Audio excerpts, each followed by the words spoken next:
Welcome to this new video tutorial from ISA. ISA is a software with a 3D work environment, designed to calculate the blood stains area of origin.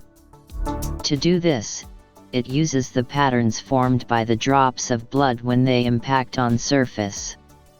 It has been designed following the natural process, just like a real 3D scene. To start in the main window, the first thing we have to do is configure a new scene. For this, we have this button with the plus symbol in green. When we press it, a message will appear, warning us that we are going to create a new scene, with default settings. On the main window where creating the scene, we have some mandatory fields with the asterisk symbol. The others are optional. To go faster, a button has been enabled that creates an automatic scene name, with the current date and time. The default measurements are, for the length, x-axis, 5000 mm, for the width, y-axis, 4000 mm, and for the height, z-axis, 3500 mm. Once we finish, we will press save. And by pressing the back button, we will return to the main scene design window. Now we have visible on the screen, the 3D scene with the default measurements. If we click with the mouse anywhere in the graphic area where the scene appears, we will rotate it by moving the mouse. To orient ourselves in space, we have a color-coded coordinate axis. Red color to identify the length, x-axis, the green color for the width, y-axis, and the blue color for the height, z-axis. This axis is located at the origin vertex that ISA uses by default. In the reference image located on the left side of the screen, it is indicated by a yellow dot. This is the coordinate origin with coordinates 0, 0, 0, on which all reference measurements will be calculated. This allows us to intuitively identify the measurements associated with the 3D coordinates. We also have a blue prism that always indicates the front wall of the scene, to be able to orient ourselves. Once we have a scene selected in the list, the button to edit or delete scenes will be enabled. If we press it, we access the corresponding form.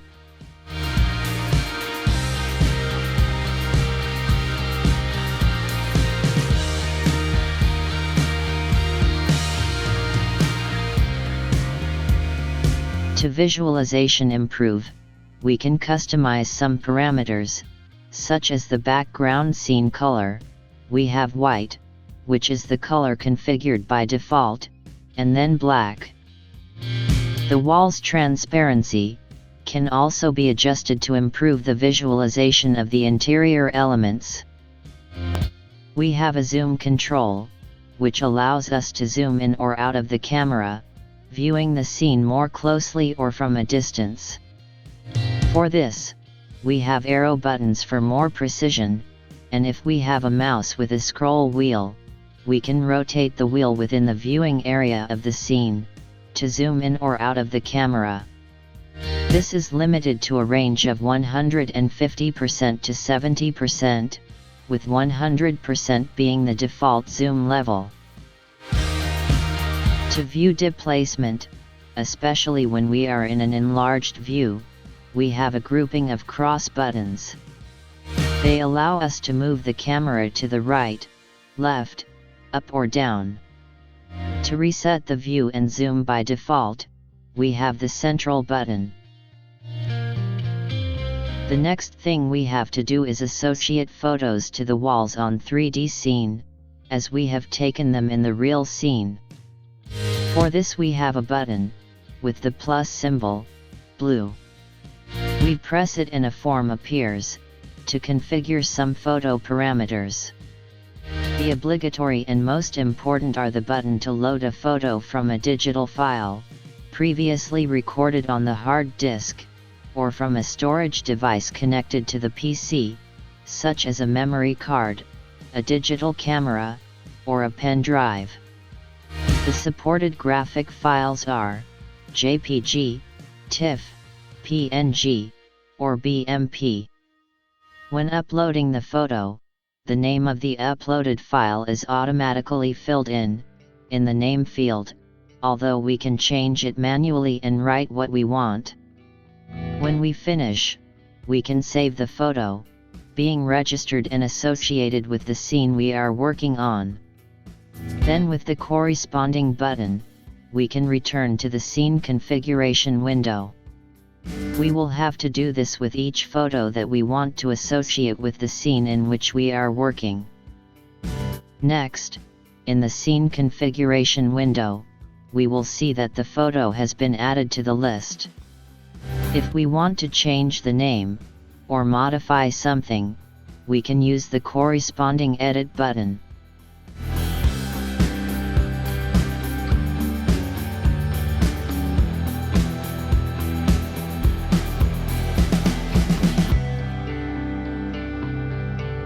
The new uploaded photo is always associated with the back wall by default.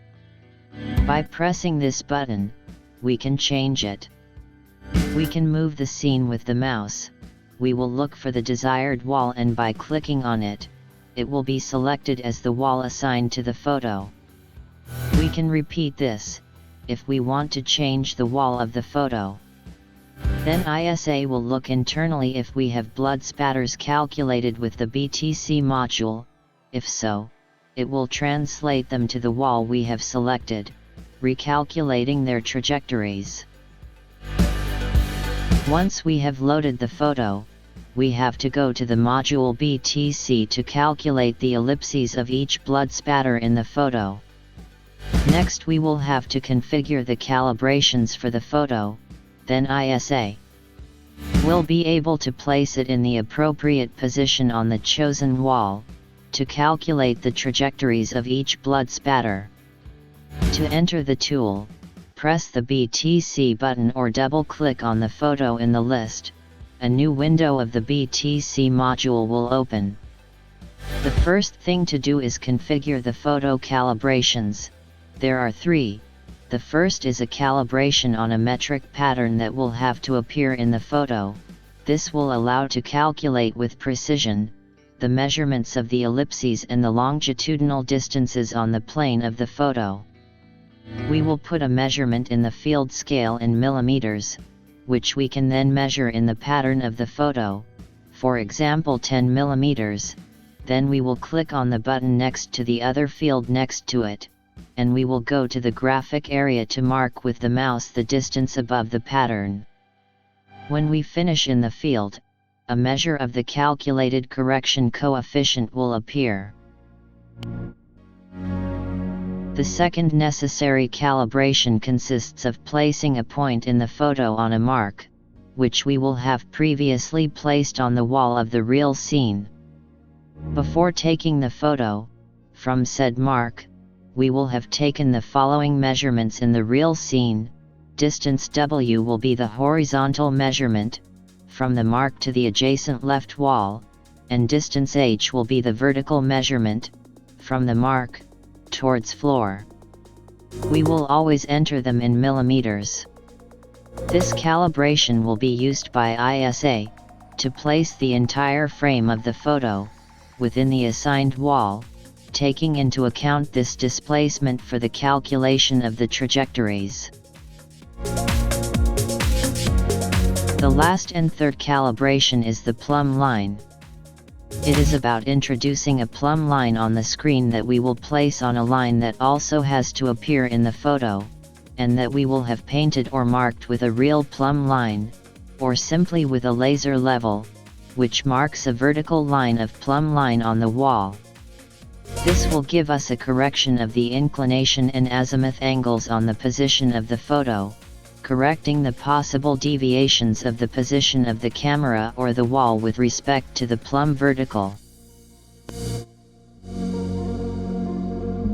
Once this is done, all the calibration indicators will appear in green, and then, we can proceed to analyze blood spatters by clicking on them, to calculate the ellipses, their measurement, and the impact, inclination and azimuth angles. This procedure is delicate and should be done with caution. It is recommended to use the zoom incorporated in the BTC module, to enlarge the blood spatter image. This will offer more precision to the intelligent tracking algorithm that BTC uses. To calculate the ellipse, it is recommended to click on various areas within the stain to see the result of the ellipse produced, until an optimal result is obtained. The goal is always to try to make the algorithm calculate an ellipse, which covers most on the blood spatter. Taking into account the shape and blood spatter's deformation, this will not always be the case, causing asymmetries on the blood spatter, especially in the final area of the appendix, which might not be symmetrical to the starting area, and then the correct ellipse would not cover all the surface to the appendix.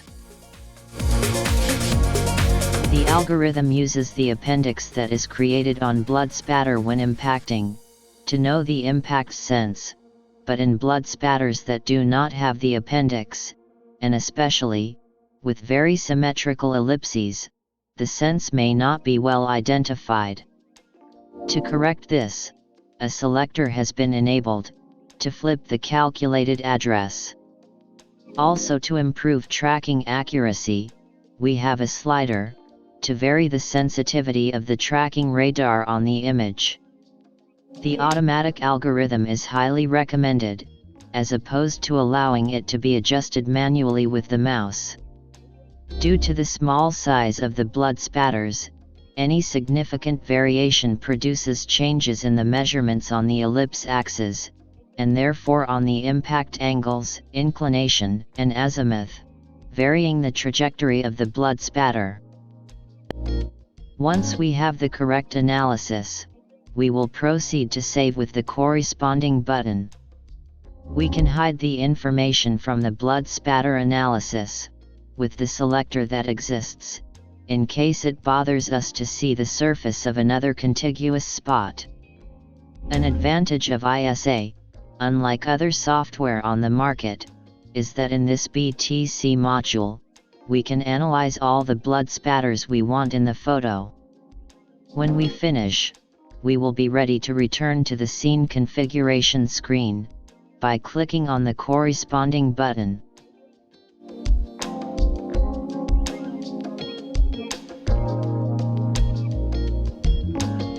When we return to the scene analysis window, if trajectories are detected in any of the photos on the list, the controls for this purpose will be activated. As for example, the one of selected photo paths. If it is activated, only the trajectories of the photo selected in the list will be colored in red. This will allow them to be better identified, since the rest will be in gray. On the contrary, if it is deactivated, all trajectories will appear in red. If we select the origin area selector, said area will be displayed on the screen in a spherical shape, and the center of it, the data will appear on the screen in the upper right part, with the width and height measurements. If the selector of view crossing points of the trajectories is activated, the list will be displayed and populated, with the detected crossing points of the convergence area, between all the trajectories. Finally, the export button will be enabled. Now we will have the possibility to export the results in different ways. Very simply and quickly, we can export all the results to a PDF report. Automatically generated, ready to save, print or email.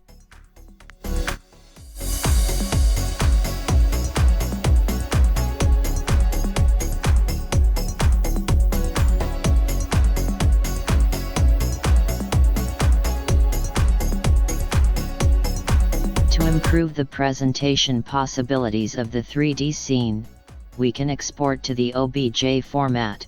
For this, we have two options. 1. To only export walls with blood spatters, and another, to export the entire scene. This will allow loading and editing of the generated scene, in other more specific 3D treatment software, where additional elements can be inserted, such as the victim's body, furniture, and other elements, in order to create true realistic simulations. Exporting to this format generates two files. One file with an OBJ extension, and another for colors, textures, and lighting, with an MTL extension. It is necessary to have the two files in the same location, so that the exported content can be played correctly.